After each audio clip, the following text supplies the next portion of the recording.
HS 2025 বৰ্ষৰ ছাত্ৰ ছাত্ৰীসকলৰ স্কুটিলৈ নতুন আপডেট আহিছে। তো বহুতে ভাবি আছে যে এই বৰ্ষৰ ছাত্ৰ ছাত্ৰীসকলক 80% না 60% তোমালোকৰ স্কুটি প্ৰদান কৰা হ'ব। যদি তোমালোকৰ 80% স্কুটি প্ৰদান কৰে তো তেনেহ'লে তোমালোকে কি কৰিবা আৰু যে 60% স্কুটি প্ৰদান কৰাৰ কিমান চান্স আছে সেইখিনি কথা এই ভিডিঅ'ৰ যোগেদি তোমালোকৰ আগত কেইটামান নোটিছ তোমালোকক দেখুৱাম। তো তোমালোকে ভালদৰে ভিডিঅ'টো স্কিপ নকৰি ভিডিঅ' শেষলৈ চাই থকা। তো তোমালোকে প্ৰথমত তোমালোকৰ নোটিছটো চাই লোৱা। তো নোটিছটো হ'ল যে তোমালোকৰ শিক্ষা বিভাগ তোমালোকৰ 3 নম্বৰ পইণ্টটো চাই লোৱা যে প্ৰজ্ঞান ভাৰতীয় আঁচনিৰ ডক্টৰ বাণীকান্ত কাকতিৰ মেধা বঁটাৰ অধীনত উচ্চতৰ মাধ্যমিক পৰীক্ষাত প্ৰথম বিভাগত উত্তীৰ্ণ হোৱা ছাত্ৰী আৰু 75% বা ততোধিক নম্বৰ লাভ কৰা ছাত্ৰসকল মিলি 2024-25 বৰ্ষত মুঠ 48,673খন স্কুটি প্ৰদান। তো ইয়াত কোৱা হৈছে যে যোৱা বৰ্ষৰ যেহেতু এইটো তো যোৱা বৰ্ষৰ ছাত্ৰ ছাত্ৰীসকলক 60 আৰু 70% স্কুটি প্ৰদান কৰিছিল কিমান যে 48,673খন। তো সেই নোটিছত তো আৰু এখন কথা দিয়া আছে তোমালোকৰ শেষৰ পইণ্টটো তোমালোকে মন কৰা যে অহা বছৰৰ পৰা বা তোমালোকৰ কথা কোৱা হৈছে যে অহা বছৰৰ পৰা উচ্চতৰ মাধ্যমিক পৰীক্ষাত কেৱল 80% বা ততোধিক নম্বৰ লাভ কৰা ছাত্ৰ ছাত্ৰীসকলে এই আঁচনিৰ অধীনত স্কুটি প্ৰদান কৰা হ'ব। যিহেতু ইয়াত কোৱা হৈছে যে তোমালোকৰ যে 2025 বৰ্ষৰ কথা কোৱা হৈছে যে 80% ছাত্ৰ ছাত্ৰীসকলকহে স্কুটি প্ৰদান কৰিব।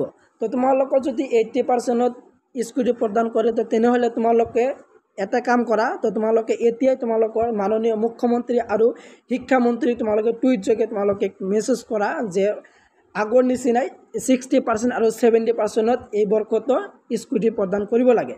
কিন্তু তোমালোকৰ যে আৰু এখন নোটিছটো চাই লোৱা যে 60% তোমালোকৰ এই বৰ্ষত স্কুটি প্ৰদান কৰাৰ কিমান চান্স আছে। তো তোমালোকে ইয়াত এটা চাই লোৱা যে government of Assam higher education department Dispur Guwahati 78101006। তো ইয়াত যেহেতু ভালদৰে কৈ দিয়া আছে তো এইটো মন কৰা তোমালোকৰ নোটিছ। তোমালোকে যে তোমালোকৰ যে দ্বিতীয় নম্বৰ পইণ্টটো তো দ্বিতীয় নম্বৰ পেৰাগ্ৰাফটো তোমালোকে চাই লোৱা। Honourable finance minister in the budget space 2023-2024 announced providing scooters to girls scoring 60% or more marks and boys scoring 75% or more marks in class 12 examination in higher secondary examination 2023।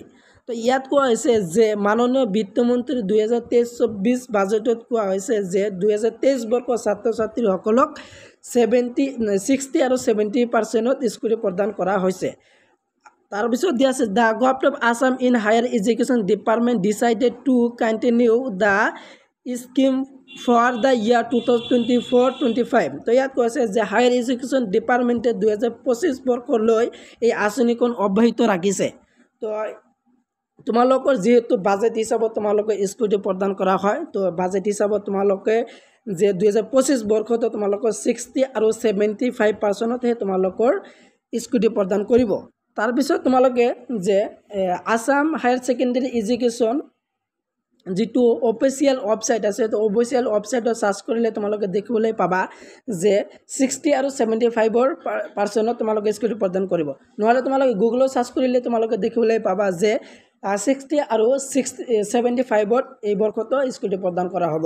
আৰু যোৱা দুটা বৰ্ষত দেখিবলৈ পোৱা গৈছে যে অসমৰ মাননীয় শিক্ষামন্ত্ৰী আৰু মুখ্যমন্ত্ৰীয়ে এইচএছ এক্সাম ৰেজাল্ট দিয়াৰ আগতে তো এইচএছৰ ৰেজাল্ট দিয়াৰ আগতে কয় যে এই বৰ্ষৰ ছাত্ৰ ছাত্ৰীসকলক 75 বা 80%ত স্কুটি প্ৰদান কৰা হয়।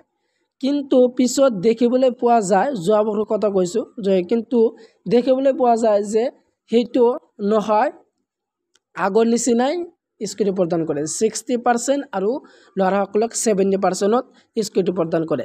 ঠিক তেনেদৰে এই বৰ্ষতো 2025 বৰ্ষতো তোমালোকক যে 60 আৰু 70%ত স্কুটি প্ৰদান কৰাৰ বহুতেই চান্স আছে। তো তোমালোক 60 আৰু 70%তেই তোমালোকৰ স্কুটি প্ৰদান কৰা হ'ব। আৰু তোমালোকে শিক্ষামন্ত্ৰী বা মুখ্যমন্ত্ৰীৰ টুইট যোগে তোমালোকে জনোৱা যে আগৰ নিচিনা 60 আৰু 70%ত আমালোকৰ স্কুটি দিব লাগে তো ভিডিঅ'টো ইমানেই আছিল সম্পূৰ্ণ ভিডিঅ' চাই থকাৰ বাবে তোমালোকক ধন্যবাদ জনাওঁ